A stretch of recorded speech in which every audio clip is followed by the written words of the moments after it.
तो दोस्तों ये जो मैं ट्रिक्स बना रहा हूँ आपकी याद करने की जो मेमोरी है उसमें एक साथ डायरेक्टली फिट होने के लिए मैं कोशिश कर रहा हूँ कि आपको जल्द से जल्द ये आर्टिकल्स याद हो जाएं, जिससे कि आप लोगों को जो आने वाले एग्ज़ाम है या चल रहे एग्ज़ाम हैं उनको उनके लिए आपको आर्टिकल्स रटना ना पड़े। वो मैं आपके लिए कोशिश कर रहा हूँ। मुझे उम्मीद है कि आप इस कोशिश पे खरे उतरेंगे, आप इस कोशिश को कामयाबी की तरफ मोड़ेंगे, क्योंकि मेरी जो मेहनत है आपकी सफलता या आपके टारगेट की तरफ मैं आगे बढ़ रहा हूँ आपको लेकर। तो आप लोग इस वीडियो को एंड तक ज़रूर देखें। ये जो 262 मैंने आपको क्लियर किया, इस चीज़ को आप 2 से 3 बार देखें। उसके बाद में आर्टिकल 266, इसमें भारत की संचित निधि। देखो दोस्तों संचित निधि का मतलब होता है संचित किसी चीज़ को इकट्ठा करना। तो किसी भी चीज़ को जब आप इकट्ठा कर रहे हो, इकट्ठा करेंगे यानी संचित करना। आप समझ रहे हो भली भांति, संचित करने का अर्थ है इकट्ठा करना। हम कहते हैं किसी भी चीज़ को हम संचित कर रहे हैं यानी इकट्ठा कर रहे हैं। तो बस इसी चीज़ को देखो, आर्टिकल 266 भारत की संचित निधि को दिखाता है, या इसमें आर्टिकल 266 में भारत की संचित निधि का वर्णन किया गया है। तो दोस्तों इसको हम किस तरीके से याद करें वो मैं बताऊंगा कि आपको आर्टिकल्स रटने की ज़रूरत नहीं है। आपको केवल मेरी वीडियो 1 से 2 बार देखें, आर्टिकल्स आपको खुद पे खुद आप पे माइंड में सेटअप हो जाएंगे। अब आपको देखें कि 266 है। देखो मैं किसी चीज़ को संचित करूंगा या इकट्ठा करूंगा तो क्या कहेगा 266, यानी 2 बार मैंने क्या किया 2 टाइम्स, यानी मैं कहूँगा 2 टाइम्स 6, यानी 2 बार मैंने 6 रुपये जमा किए या संचित किए। 2 बार क्या किए मैंने, 2 बार 2 टाइम्स मैंने 6 रुपये जमा किए। 2 टाइम्स क्या किया मैंने 6 रुपये जमा किए। आप याद करें रिकॉल करने के लिए 2 बार, देखो इसे ही करेंगे। 2 बार मैंने क्या किया 6 रुपये जमा किए, वो के जमा करें यानी संचित किए, इकट्ठे किए। संचित को क्या करेंगे हम, संचित को मतलब इकट्ठे करना, इकट्ठे संचित का मतलब है इकट्ठे करना। आपकी ये एक ट्रिक है याद करने की, केवल आपको ध्यान रहे इसके लिए मैं आपको बता रहा हूँ। 2 बार मैंने 6 रुपये मैंने जमा किए, इकट्ठे किए यानी संचित किए। मैंने क्या किया संचित किए, तो 266। दोबारा ध्यान दें, 2 बार 2 टाइम्स मैंने 6 रुपये के नोट आपको, या 6 रुपये मैंने डाले उसमें, किसमें, किसी भी संचित निधि में, किसी भी मैं कहूँ कि किसी भी संचित निधि में जब 2 बार 6 रुपये जमा करेंगे, संचित करेंगे, हम क्या कर रहे हैं संचित कर रहे हैं, यानी क्या कर रहे हैं इकट्ठे कर रहे हैं। तो आप इसको देखें 2 टाइम्स मैंने 6 रुपये जमा किए यानी संचित किए मतलब इकट्ठे किए, तो यहाँ पे संचित निधि आ जाएगा। इस चीज़ को आप रिकॉल करने के लिए आपके लिए ये मैंने टिप्स बताया है। उसके बाद में है अनुच्छेद 267। देखो अनुच्छेद 267 संसद विधि द्वारा एक आकस्मिक निधि। आकस्मिक को समझे, एकदम इस ट्रिक को समझे। तो आर्टिकल 267 कहता है संसद विधि द्वारा एक आकस्मिक निधि, कि संसद एक जो कानून है उसके द्वारा एक आकस्मिक निधि होगी, वो आर्टिकल 267 में प्रदर्शित की गई है। इसका सीधा सा मैं आपको याद करने का पॉइंट बताऊंगा। देखो आर्टिकल 267 है, 67 में आकस्मिक कहते हैं, मैं आकस्मिक में समझ रहा हूँ अचानक। आकस्मिक को मैं क्या प्रदर्शित करूँगा, अचानक। कोई भी काम आकस्मिक हो गया यानी अचानक, आकस्मिक को मैं प्रदर्शित कर रहा हूँ अचानक से।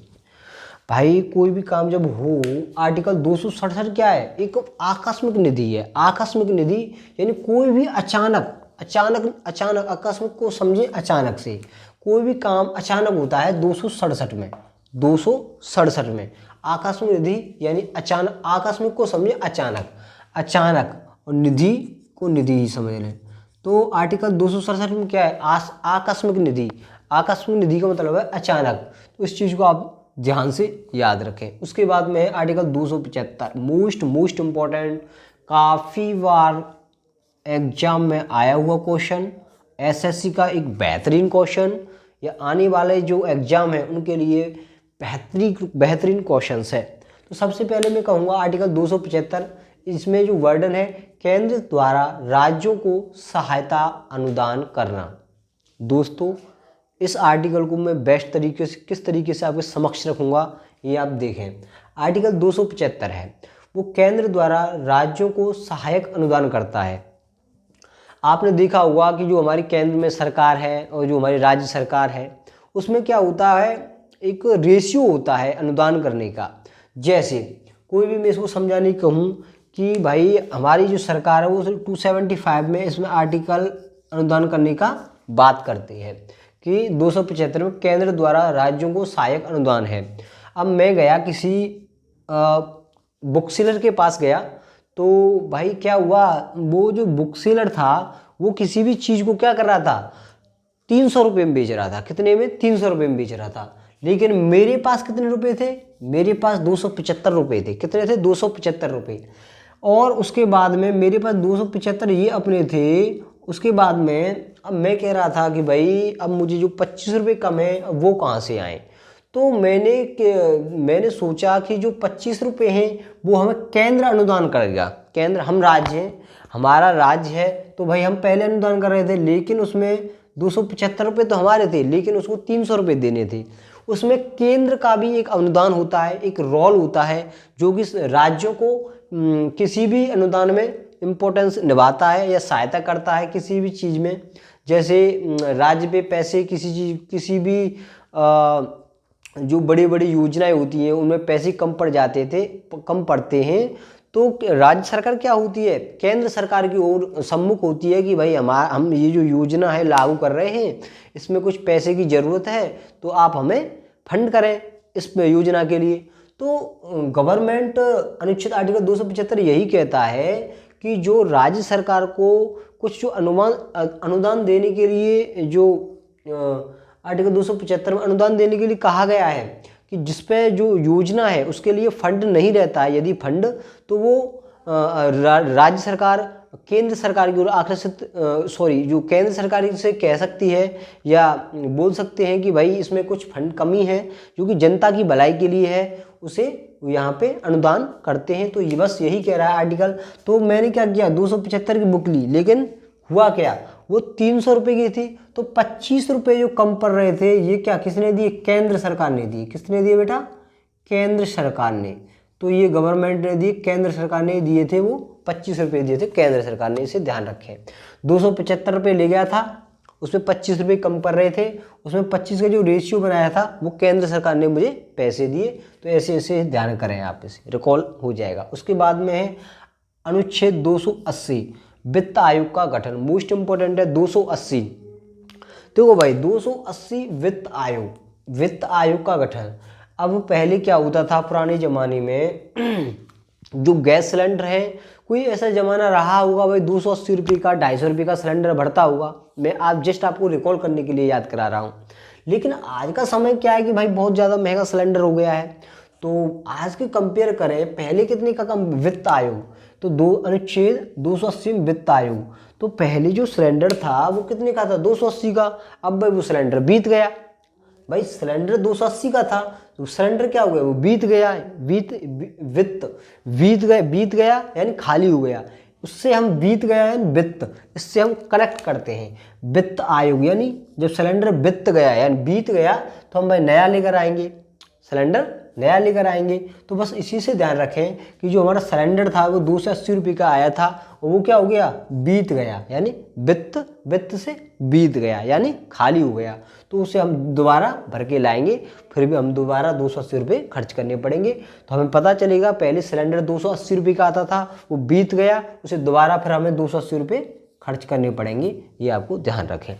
उसके बाद में अनुच्छेद 300 आर्टिकल जो 300 को का है, मोस्ट इम्पोर्टेंट है, एग्जाम में काफ़ी बार पूछा गया है। तो ये क्या कहता है, इसको विस्तृत रूप में देखें कि अनुच्छेद 300 को का राज्य किसी भी व्यक्ति को उसकी संपत्ति से वंचित नहीं करेगा। राज्य किसी भी व्यक्ति को उसकी संपत्ति से वंचित नहीं करेगा। पहले ये प्रावधान मूल अधिकारों के अंतर्गत था, पर संविधान के 44वें संशोधन 1978 द्वारा इसे अनुच्छेद 300 के का में एक सामान्य कानूनी अधिकार के रूप में अवस्थित किया गया है। दोस्तों ये जो क्वेश्चंस है एसएससी का फेवरेट या ऑल ओवर वनडे एग्जाम है, उनमें काफ़ी टाइम्स पूछा गया है। या ये कहूँ कि आर्टिकल्स में सबसे ज़्यादा पूछा जाने वाला क्वेश्चन एक यही है। आर्टिकल तो सभी इंपॉर्टेंट हैं, तो ये काफ़ी बार ये कहें कि मोस्ट इंपॉर्टेंट क्वेश्चंस में एक है अनुच्छेद 300 का। तो आप इसे ध्यान रखें। 300 का, राज्य किसी भी व्यक्ति को उसकी संपत्ति से वंचित नहीं करेगा।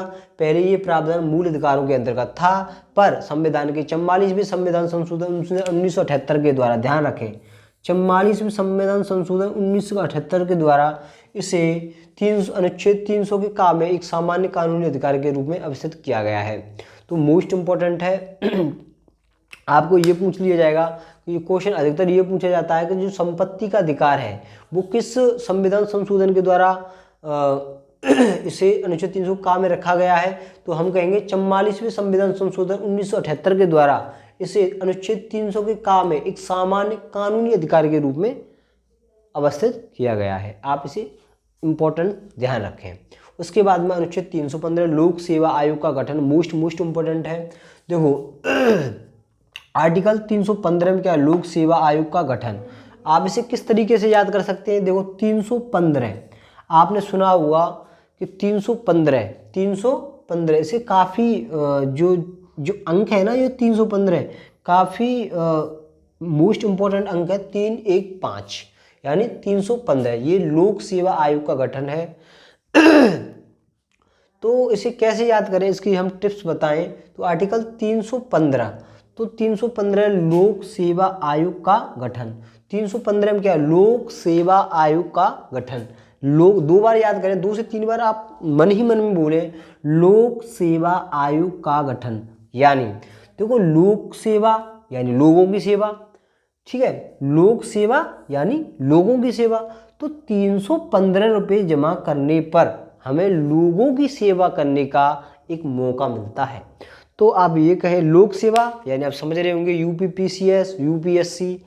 तो एक समय ऐसा था हम याद करने के लिए मैं जस्ट बोल रहा हूँ, आप इसे दिल पे ना लें, क्योंकि ये क्वेश्चन यूपीपीसीएस अपने आप में एक बड़ा जो बोर्ड है, और यहाँ से जो आईपीएस आईएएस सेलेक्ट होते हैं उसी का जो बोर्ड है, आर्टिकल 315 जिसका जिक्र हुआ है।